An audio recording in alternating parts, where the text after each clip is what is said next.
How's it going, everyone, and welcome back to my FIFA 17 Fulham career mode. This is episode 45, and in the previous two episodes we picked up two trophies. We won the Premier League on the final day of the season by a point, and in the final minute of extra time in the FA Cup final we took a penalty past West Ham in order to secure a second trophy for the season. In today's episode then, there will be no gameplay.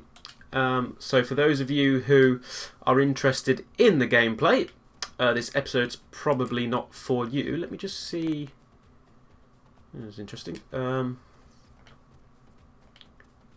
Somebody can't be trained there.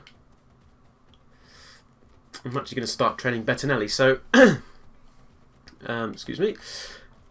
There we go. That's what I wanted. So, for those of you who are only here really for more of the gameplay, then feel free to just sort of wait a bit and go and watch the next video, because today's episode won't be any gameplay, and today's episode will be purely about reviewing everything that has gone on in the season. So the board aren't fully happy with everything, but as winning the FA Cup, we've received an extra £2.2 million. Now that's not a lot of money, but that's certainly a little bit. Now, before we go any further, I'm not too sure how long this video will be. We'll just try and get as much admin done as possible, but if it starts to drag on, then we'll just call it there. I'm going to just throw a little bit more into the wage budget. So we've got about, of course, this money will sort of disappear at the end of the season, and it will recalculate into the next season. So we shall look at that. We should look at the money more in depth then. But what I want to do is I just want to check, before we do move on, I just want to check any contracts. So everyone's contracts are okay. There's quite a few here that will require extra contracts. Now I'm tempted to extend them now, and I might actually do that. So I'll tell you what, these people that have a year and 2 months left on their contracts, I will go and extend them. So that they don't sort of start questioning it this season, as we currently have the wage budget to do so, and it will give us a good balance then of what we can spend next season without worrying about risking these players. So I'm going to go offer some contracts, and I will be right back. Okay then, so contracts have been offered to all of those players but one. You may have noticed that Scott Parker there still actually had 1 year and 2 months left on his contract, and I've actually offered him another year's extension. So even though he's 37 years of age, he doesn't seem to want to retire just yet, and I don't want to lose him on a free transfer, and I don't really want to sell him. So I've given him another contract. He doesn't want a pay rise or anything. I've dropped his squad role down a little bit. So I haven't. Maddle was another player whose contract was in the 1 year 2 month gap, but I haven't offered him a contract because I am looking to move him out in this window. I'm not looking at moving too many players out just because of Champions League coming up. We want as many players in the club as possible. Everybody has accepted their contracts apart from Stefan Johansson, and I think that's because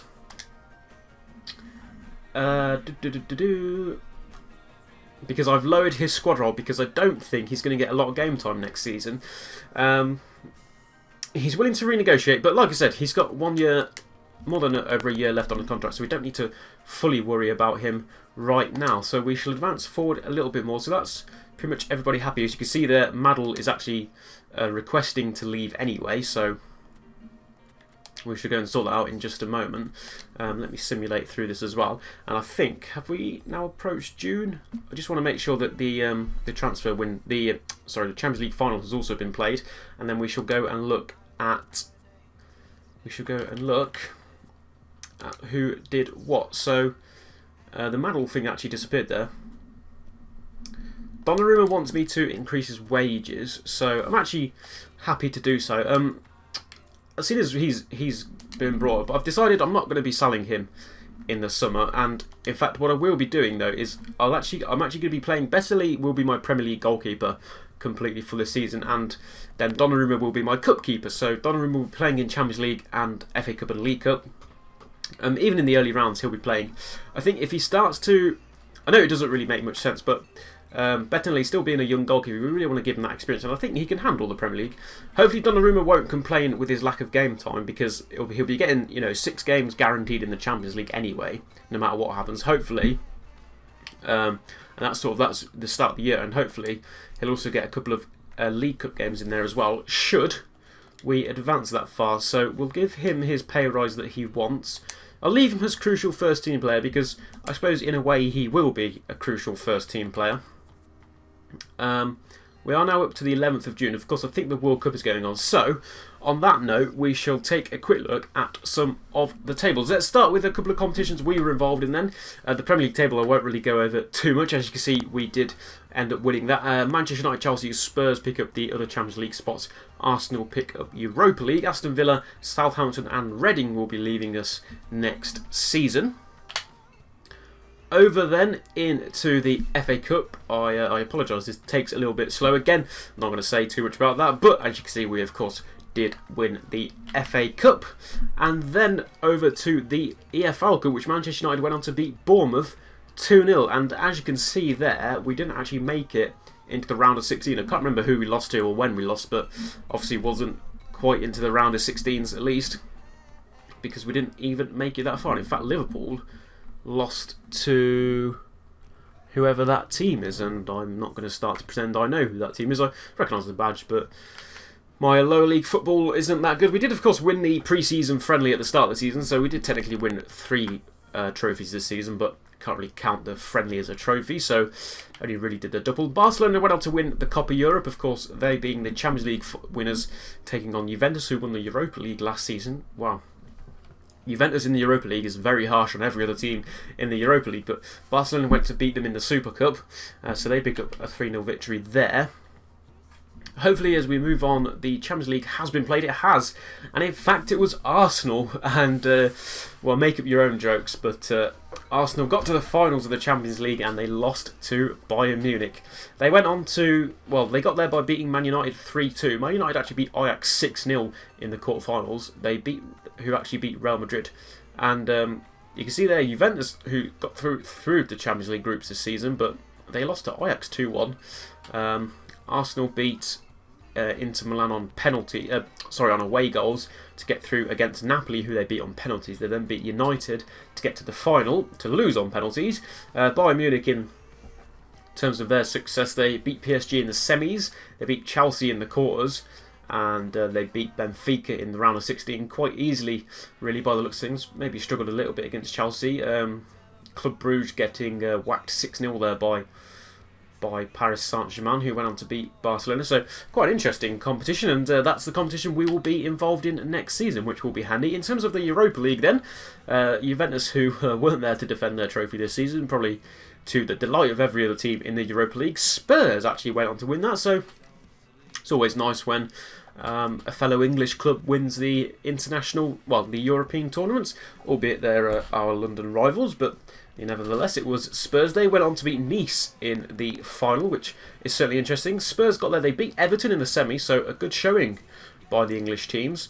They beat Galatasaray in the quarters, and they beat PSV in the round of 16. Liverpool, who were involved in that competition also. So yeah, Spurs and Liverpool were both involved in Europe, which is why they often had a lot of games in hands, because we know the Europa League comes quite thick and fast for certain players. It's quite a long competition as well, with that extra round in it, thanks to the teams that drop out of the thanks to the teams that drop out of Champions League is what I was trying to say. I've switched it to table view. I was just interested to see something really quickly, but I actually want to flick back to the Champions League really quickly. I was just wondering if, in fact, any of those sides there that were involved in Europa League actually are because they dropped out of the Champions League. So take a quick look through the groups, but which Gladbach, Basel. I was looking mainly for Liverpool or Tottenham, but it looks like no, Liverpool and Tottenham were entered straight into the Europa League anyway. So I think that was it. I think there's the World Cup is currently taking place. We'll see what the current situation is, and then we'll try and find out who wins it towards the start of next season. But I think it overlaps, which is always quite a confusing one as to how it works, because a lot of things don't carry through over the season. So we'll take a quick look at what the competition currently stands at the moment. If it ever seems to want to load, I hope. Oh, there it is, and I've gone to. I could have just pressed L2, couldn't it? Because that's the only competition we've got left to look at. So hopefully it'll flick back for us nice and quickly. And we'll be able to take a quick look at the World Cup then. So, in fact, it hasn't actually been played yet, so maybe a bit premature on that one. But the groups are Spain, Poland, Wales and Uruguay. Excuse me, that's a very tough group.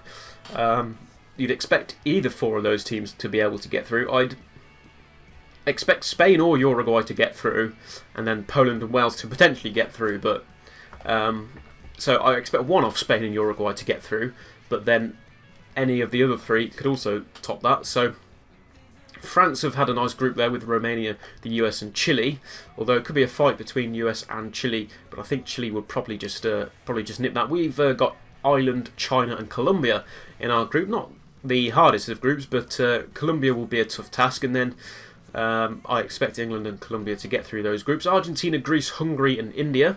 You could say that Argentina and Greece would probably walk that group, Argentina especially, but Greece maybe not so much. Could be a fight by Hungary. Wouldn't expect India to do a lot in there, but Group E is Germany's group.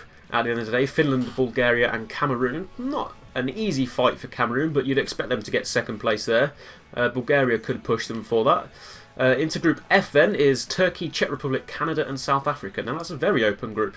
I'd say I'd expect Czech Republic probably to get through. I'd also probably expect Turkey to get through, but Canada actually aren't a bad side, and neither are South Africa either. So again, that one's open for debate. And Group G is Italy, Norway, Australia and Côte d'Ivoire. So that should be Italy's group to win, and then I'd probably say that Côte d'Ivoire would hit second place there, or potentially Norway as well. I'm not sure the Austrians have got much of a chance. Group H is Brazil, Russia, Austria and Egypt, and in my opinion Brazil and probably Russia, although again Egypt or Austria you could see sneak into that second spot, but that should be Spain's group. So we'll try and keep an eye on that over the course of the events, but that was that. We'll take a quick look at some of the top goal scorers this season. Hosbed does end up going on to win the Golden Boot in the Premier League. As you can see, Chelsea had two very strong contenders there, both Willian and Costa up there for them. Firmino up there for Liverpool, and Andre Gray also up there for Burnley. I don't think we probably didn't get... in fact, Iheanacho and DeLuca both feature in 18th and 19th, and quite interestingly, although Aluko was pretty much our number one striker in the one-striker formation, Iheanacho ends up popping one extra goal than him in the Premier League this season. So say what you like about my managerial decisions, but it didn't matter in the end because we still went on to win the win the Premier League. But Iheanacho will of course be leaving us at the end of the season, so that's not really too much to say about. In terms of assists, Aluko, so you could say that he was actually setting up more goals than popping them in. Kearney also features for that, as does Aite, as does Hosbed. So we do get quite a lot of assists. Donnarumma with 20 clean sheets in the league. We didn't score that many goals considering we did pick up 20 clean sheets, which is because if you get 20 clean sheets, you'd expect to win the Premier League quite easily. I think it was Courtois who got the Golden Glove this season, only picked up 13. Was it? No, sorry, it was Lloris, or was it Courtois? I think it was Courtois in the end. Was it not? I do apologise if it wasn't, but I think because Hull scored against.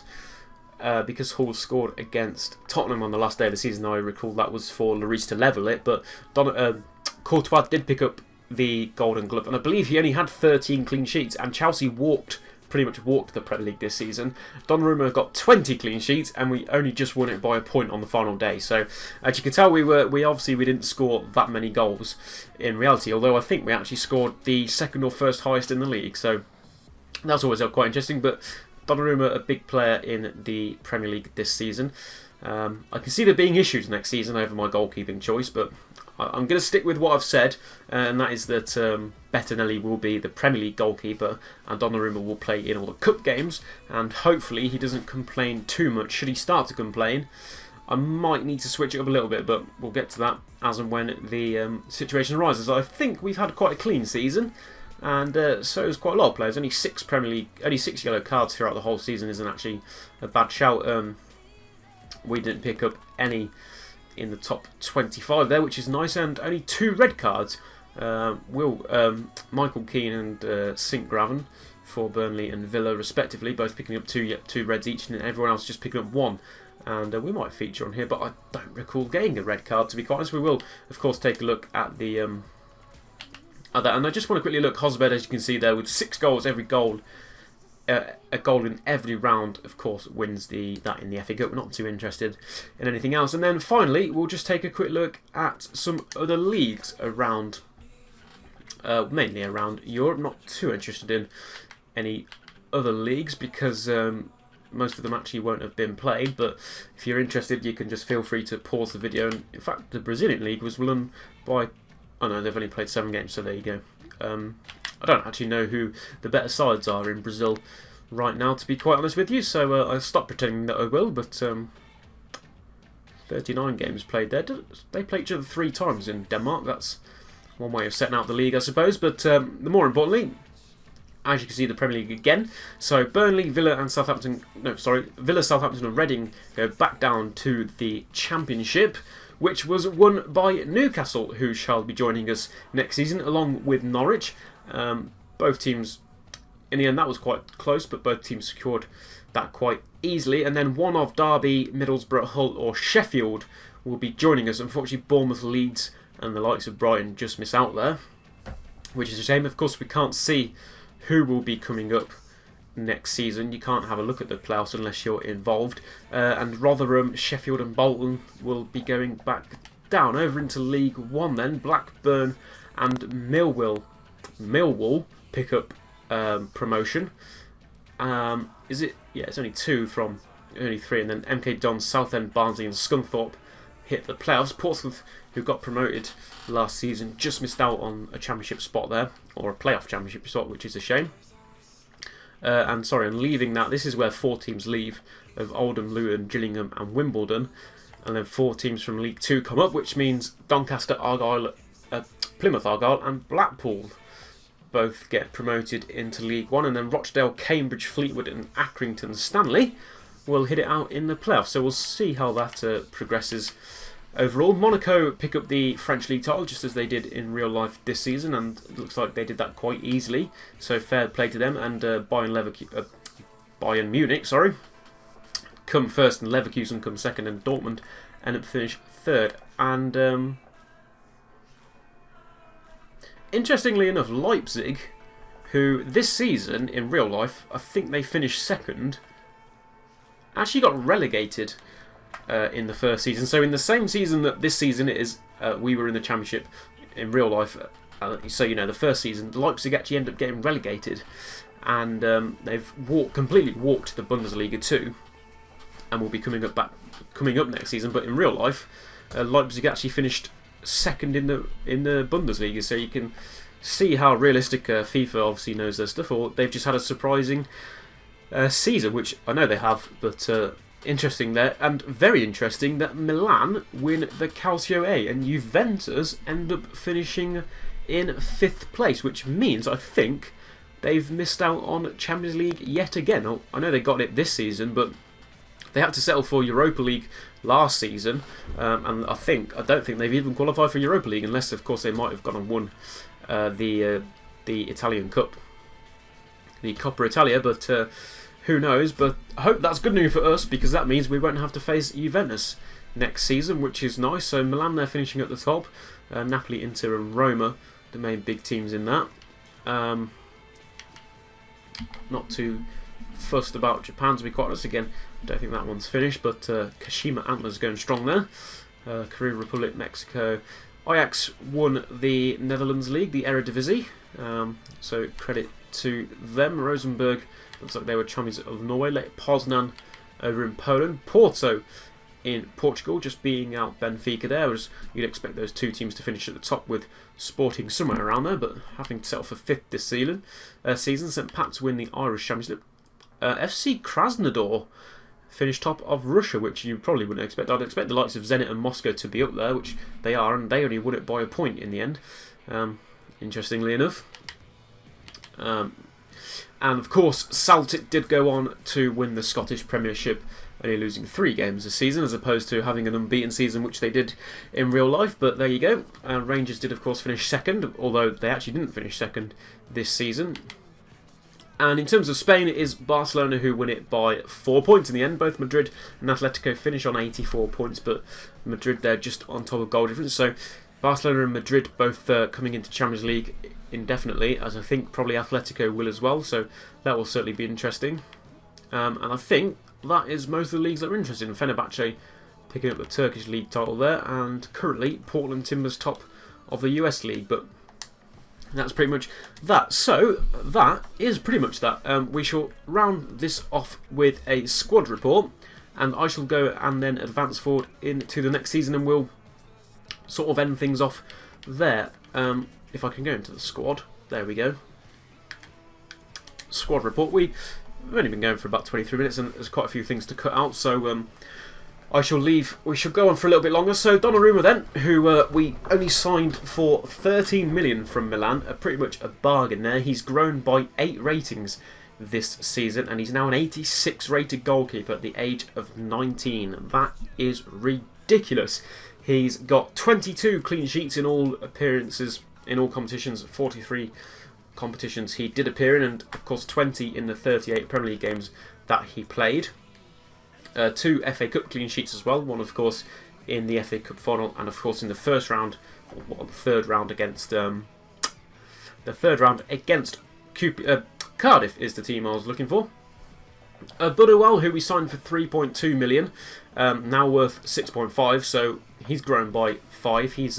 He's certainly been very impressive this season. He's managed to pop up with an assist as well in the FA Cup. He's played 40 games for us this season and contributed to 20 of those clean sheets that we received. And an average rating of 7.2 is absolutely fantastic. He's had a great FA Cup season with an average of 7.7 and picking up 5 of our clean sheets. I think that we got a clean sheet, I think, pretty much in every round also, apart from, of course, the one against Hull where we were forced into the replay. But there you go.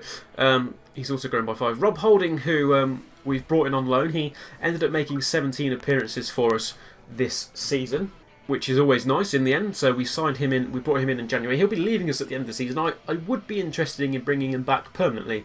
We shall have to see. Only 22 years of age, 70 rate's not bad. Will require some training, I think, because I mean his stats have grown a little bit. He's only content morale at the minute, but he's been solid for us, to be quite honest. So I'll be looking at keeping him this season. Sigurdsson, I think, he's been our club captain throughout this entire save, and he's been very, very good for us. But I think his stats are probably going to start to decline at the age of 31. He's made 46 appearances this season, and he's been very solid for us, I can't lie. But I think he'll probably get less game time next season, depending on who we bring in to potentially partner with Rob Holding. Should we bring Holding back to the club?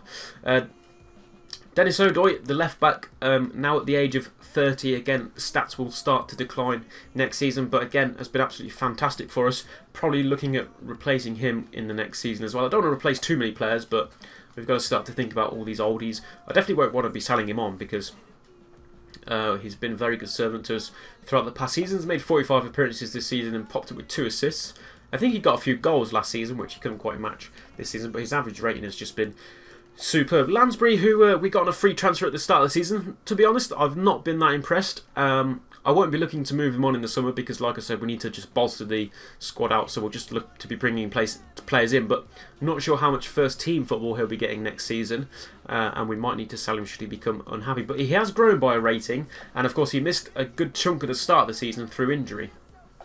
He did go on to make 25 Premier League appearances and 37 in all competitions. He popped up with 2 goals and 2 assists, but his average rating as well, as a 7.5, was actually superb for us. Didn't feature in the EFL Cup for us this season, and only picked up 1 yellow card. And 2 goals, 2 assists. It's not brilliant.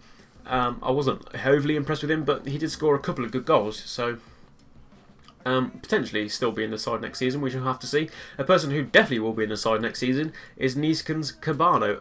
Only 26 years of age, and has grown up by 1 rating this season. We'll be looking to grow him a little bit more next season, try and push him into the 80s, but he has been huge for us this season. He's only scored 8 goals with 4 assists in 45 appearances this season, but he has been our penalty saviour. We have struggled so much at the start of the season to score a penalty kick. I was letting everybody take them apart from Cabana, and I thought, you know what, we'll just throw him on and we'll let him take it. His penalties are only 74, which aren't really that great, but he just, for whatever reason, started tucking away. So he's going to be very huge for us next season. It's definitely staying in the lineup. Might even move forward into that cam role, which you'll have to see, but he'll remain on penalties as well, because we'll need someone to be tucking them away next season for us. Tom Kearney now starting to get a little bit old, but stats still increasing and not declining as of yet, which is super great, and he has just been absolutely fantastic for us. Had a bit of a quiet season, you could say, with only 1 goal and 7 assists in 44 appearances this season, but I think it's just his presence on the pitch, and of course he's a Fulham favourite in real life. Actually picked up a Team of the Season card as well in Ultimate Team, so he's a very good player in my opinion. So we'll continue for him to remain at right midfield next season because he's just been fantastic for us, and we shall keep him in the team. Ramadan Sobhi then has grown by 2. Very pleased that we signed him in from Stoke last season. I think it was. He's a very good player for us, now valued at 6 million. Can't remember what we paid for him, and has grown by 2 again this season. And he's only 20 years of age, so has got a lot of potential to grow into those late 80s, early to mid late 80s probably realistically. But again, looking at his stats, hasn't popped up. Only 2 goals and 3 assists all season, which you could say isn't actually that great, but again just seems so influential when he's actually out on the field, and his average rating of a 7 this season, whilst not fantastic you could say, but still very good in my opinion. Hosbed, I don't really know what to say about this fella.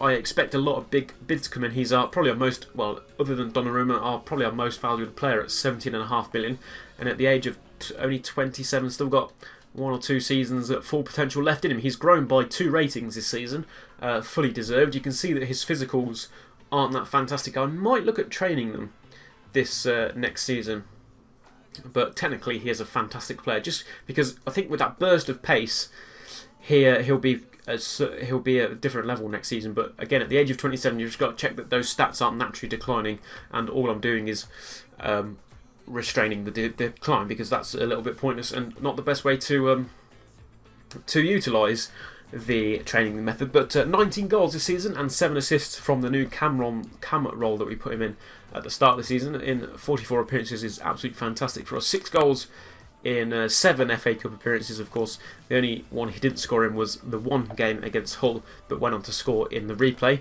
so therefore scored in every round of the competition and scored the winning goal in the final. It was just a bit of a fairy tale, really. And averaged an 8.5 over his 7 appearances in the FA Cup.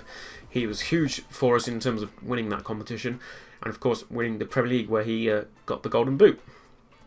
Very happy for him. Sonny Aluko, I'll be honest, I haven't been that impressed with him this season. I was very impressed with him last season, but you have to say Iheanacho actually did a lot better than him. He has grown by 1, but he is now 29. He'll be getting on for 30 next season.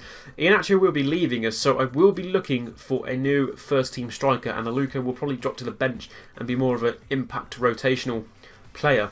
Impact sub and rotational player next season, but popped up with 12 goals this season in 40 appearances that he made, 8 goals in the Premier League, but 9 assists as well, so really not too bad. Also somehow got himself a yellow card, but there you go.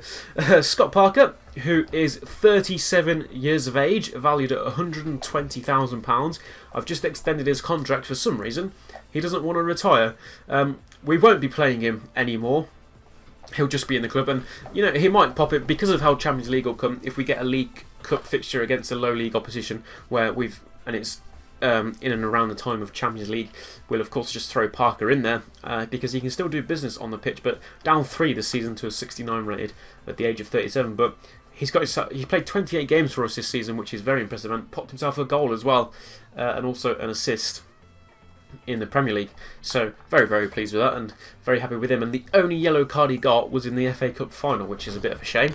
And he'd only been on the pitch about 9 minutes, I think about 6 minutes, and he got his first yellow card of the season in the last game of the season. But never mind. Iheanacho, who has been with us for the entire season, the entire career, the entire series is what I was trying to say.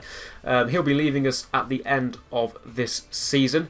He has been very good for us, but valued now at 33 million, probably a little bit out of my price range to bring him back. And I probably wouldn't want him as my first team striker, to be quite honest, but I just didn't like him that much. But a very good player for those of you who are looking for that sort of player, and popped himself 11 goals this season. He actually scored 1 less than Aluko overall, but but one more in the Premier League.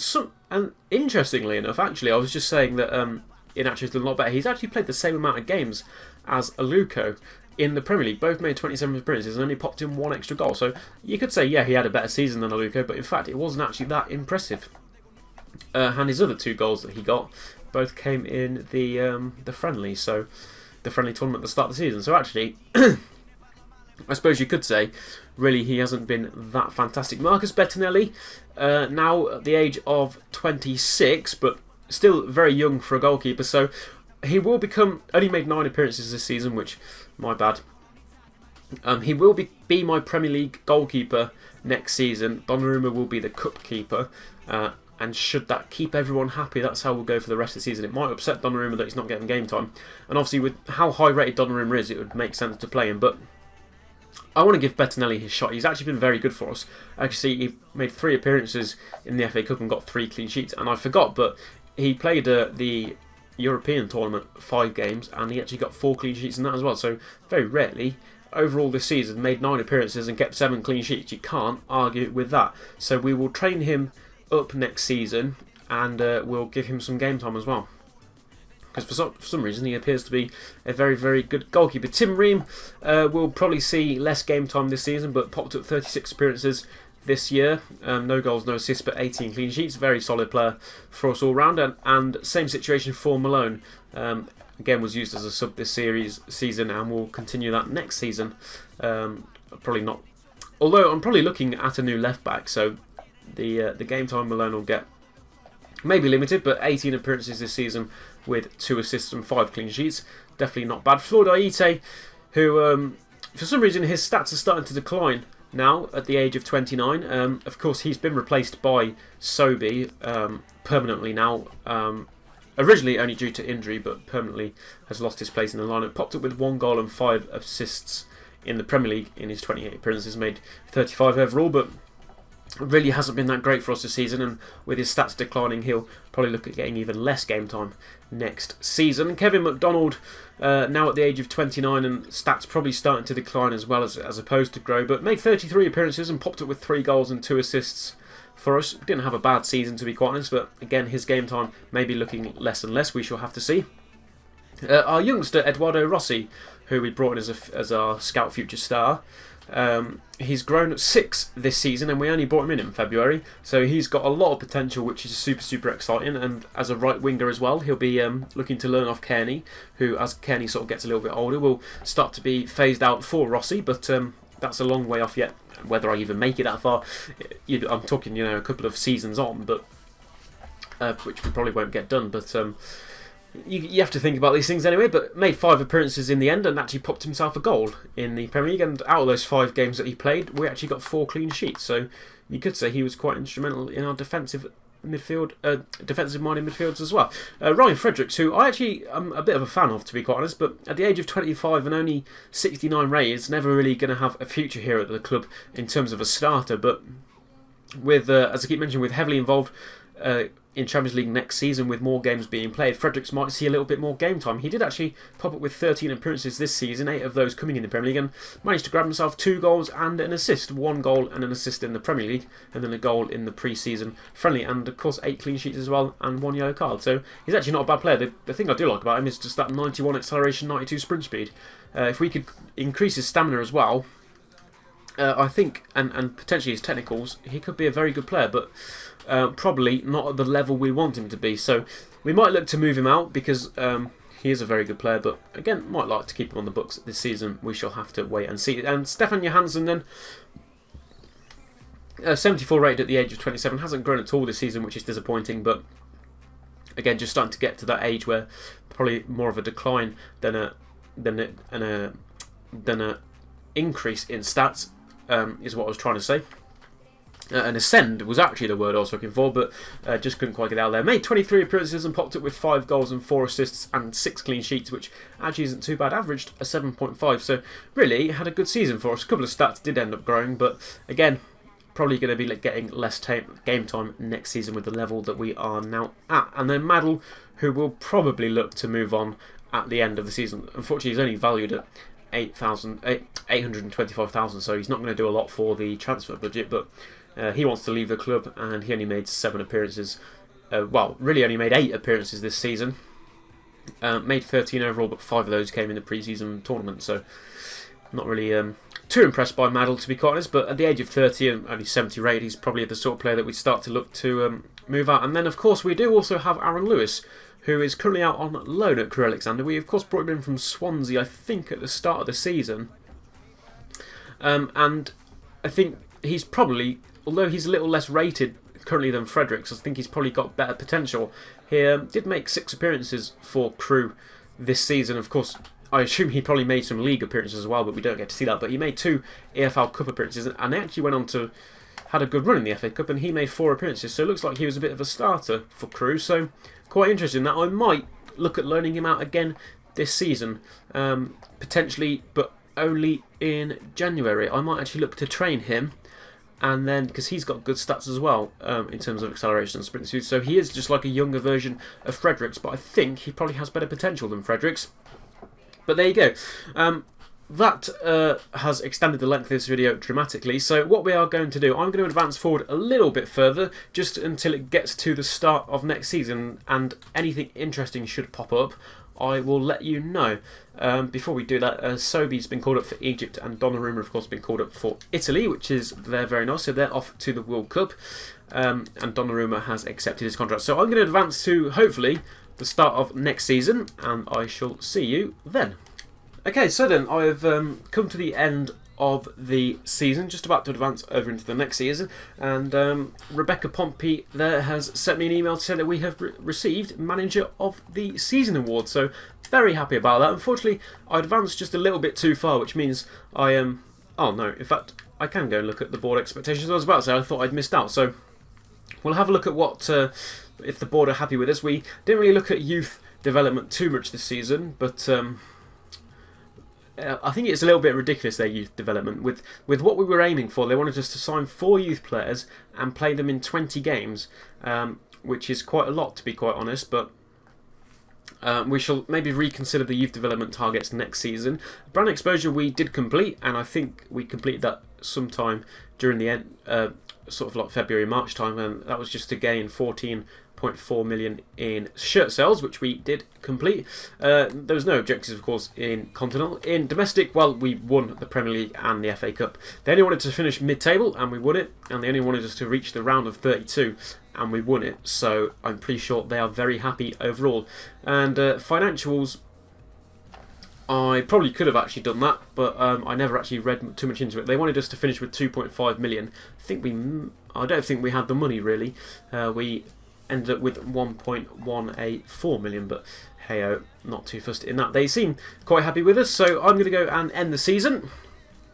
Just a quick email. Now that the season has come to an end, the Fulham board has met to review our performance as a club. Whilst we didn't achieve all of our objectives, we believe that overall it was a satisfactory performance. We hope to do even better next year and feel that you're still the right man for the job. So we've been secured for next season, but apparently only winning the Premier League and the FA Cup is satisfactory, which is a little bit harsh. So I'm just going to go and advance this forward a little bit, and then we'll see if anything interesting happens at the start of the season, and then we shall end the episode there, and then the next episode we shall start looking at transfers, and we'll also cover our board expectations for next season. We shall do that in the next episode, but I'll be back in just a moment. We've advanced into the start of the season, and nothing really much to say, so we'll end this episode off here. There's just an email to say that the transfer window is open. We shall discuss all of that next season, but what I am interested in is our budget, and we have a nice little bit of budget of about 12 million. I think we'll call it 10 to give us some wage budget. Now, it's not massive considering we won the Premier League last season, but there you go, thanks for that board.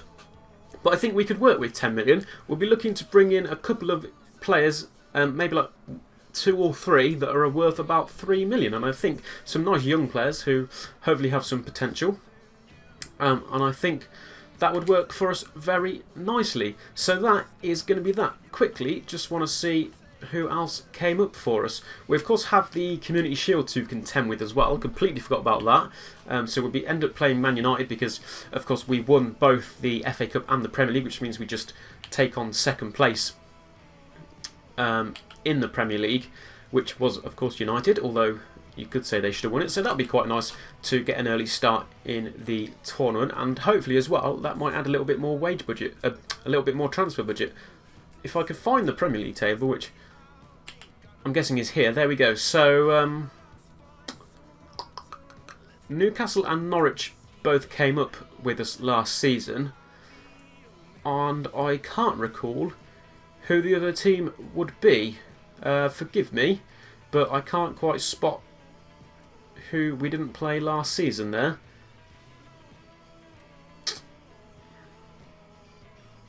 It wasn't Burnley. Was it Middlesbrough? Or did we play Middlesbrough? Yeah, I think it may have been Middlesbrough. I don't think I can actually go and find out. If I go to fixtures, it doesn't, because I'm not involved in those fixtures, it doesn't mention it. So, no, I don't know. Forgive me there. You'll probably see it. Just go and look at the footage, and I might actually have to go and have a quick look at that myself. But anyway, this episode's quite a bit of a long one, and there's just been talking. There'll be a lot more talking next season, as the transfer window will be, well, is actually now open. So we'll start off next season by looking at the players that we have, any players that we want to move on, and then we'll send a few scouts out, and we'll also take a look at our shortlist from players that you've mentioned over the past few episodes as well. I'll also start to set up some training, but all that to come at the start of the next episode. Anyway guys, thank you so much for watching. If you did enjoy, be sure to drop a like on this video, why not subscribe as well if you're new around here, and until next time, goodbye.